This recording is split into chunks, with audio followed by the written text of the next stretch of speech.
Se tem dois gêneros que parece que nasceram um pro outro, são o terror e a comédia, porque na nossa psique a gente já tem mecanismos que nos fazem muitas vezes misturar o susto com o riso. É muito comum que a gente se assuste com alguma coisa, quando a gente percebe que aquilo não era digno do nosso susto, a gente ri da gente mesmo, ou então numa situação em que a gente tá realmente tenso, às vezes a gente também acaba precisando dessa válvula de escape através do riso. Só que no cinema, os filmes que se convencionou apelidar de terrir normalmente caminham para um subgênero muito específico, que é o subgênero do slasher. Se lá na virada da década de 70 para a década de 80 os slashers começaram como filmes mais sérios, como O Massacre da Serra Elétrica e como o primeiro Halloween, dirigido pelo John Carpenter, logo em seguida os filmes do subgênero começaram a já abraçar a metalinguagem, a abraçar um humor mais autorreferencial, porque perceberam que era um subgênero tão absurdo, que tinha histórias que dependiam tanto de elementos sobrenaturais e de elementos exagerados, que os filmes começaram a parodiar isso, e um dos maiores exemplos é o Wes Craven, que fez não só o Pânico nos anos 90, que é a maior série de slasher autorreferencial combinado com a comédia, mas antes disso, A Hora do Pesadelo já era uma franquia que tinha abraçado o terrir de uma maneira muito evidente. Então, quando você pensa até em filmes contemporâneos que lidam com o horror e a comédia, você vai lembrar de filmes como 16 Facadas. Recentemente eu vi Hard Eyes, que é um filme que não vai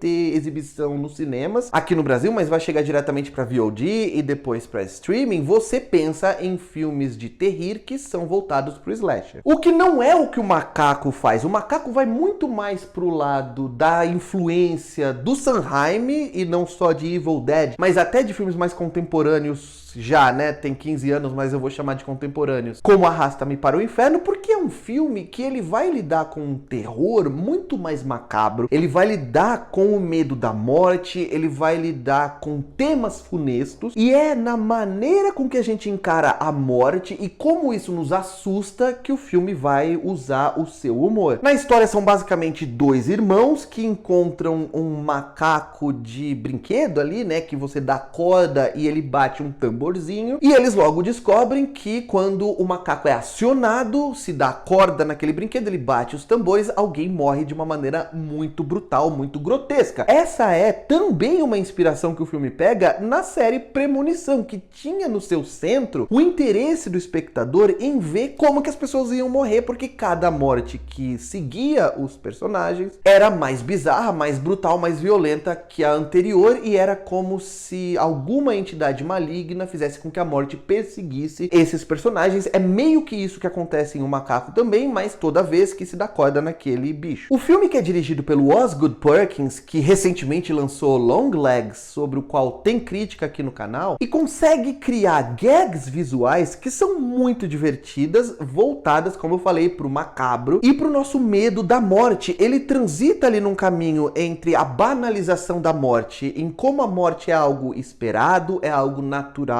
e que vai acontecer com todo mundo, e o nosso pavor desse grande evento inevitável. Por exemplo, na gag envolvendo as fotos que vão aparecendo ali, que estão acompanhadas ao caixão no funeral, e o filme lida com essas fotos de uma maneira muito rápida através da montagem também, né? Tem um momento que ele começa a acelerar essa montagem, e toda vez que algo vai acontecer já corta ali para aquela foto no caixão. Isso é um recurso muito divertido, mas o filme também, obviamente, tem no seu centro, essa é uma das prioridades do horror e do humor do filme, a brutalidade das mortes, a criatividade de como as pessoas vão morrer, porque ninguém aqui em O Macaco toma tiro, ninguém morre de uma maneira convencional, são mortes que você provavelmente nunca viu anteriormente no cinema, são mortes muito violentas, mas é uma violência dentro desse contexto do filme que gera um riso culpado, você ri aliviando a tensão daquilo que tá acontecendo. O Osgood Perkins já mostrou anteriormente que sabe dirigir e que tem um senso estético, um senso para filmar a escuridão que é único, ele é muito muito talentoso em transformar as imagens mais escuras em imagens muito desconfortáveis. Esse filme aqui lida com isso muito bem, faz isso muito bem também. Tem interpretações que são muito eficientes. A Tatiana Maslany, que vive a mãe dos meninos na primeira parte do filme, que inclusive é a melhor parte, demonstra um humor macabro, um humor sombrio, que me fez pensar por que ela não foi muito mais frequente no gênero terror anteriormente, né? Ela tem uma carreira inteira vivendo personagens secundários em filmes normalmente de drama, mas ela mata a pau como a mãe insensível, como a mãe muitas vezes nihilista, de uma maneira bem exagerada daqueles dois meninos. O protagonista é o Theo James, que eu acho que tá muito bem, apesar de ele não conseguir transformar o irmão psicopata na segunda parte do filme em uma figura mais tridimensional e mais compreensível, o que eu acho que é principalmente um problema do roteiro e não necessariamente da atuação do Theo James, porque o roteiro não consegue nos convencer daquilo que o personagem tá fazendo. E é aqui que eu vou entrar no terreno de spoilers, vocês já estão ligados, continuem no vídeo por sua própria conta e risco. Se aquele cara armou todo aquele plano, se aquele cara permitiu ou fez com que todas aquelas mortes acontecessem para que o macaco uma hora encontrasse o seu irmão, conseguisse matar o seu irmão, se esse era o plano, por que ele já não foi lá direto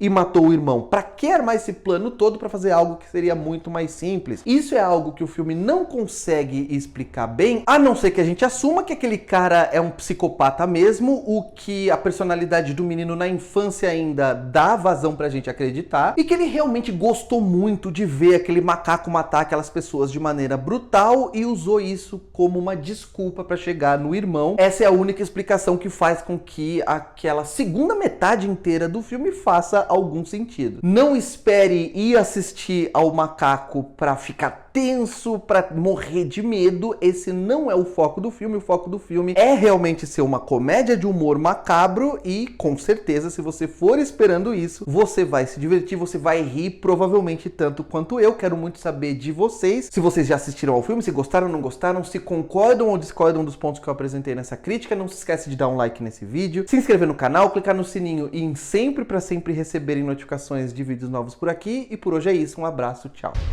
Oh, fuck.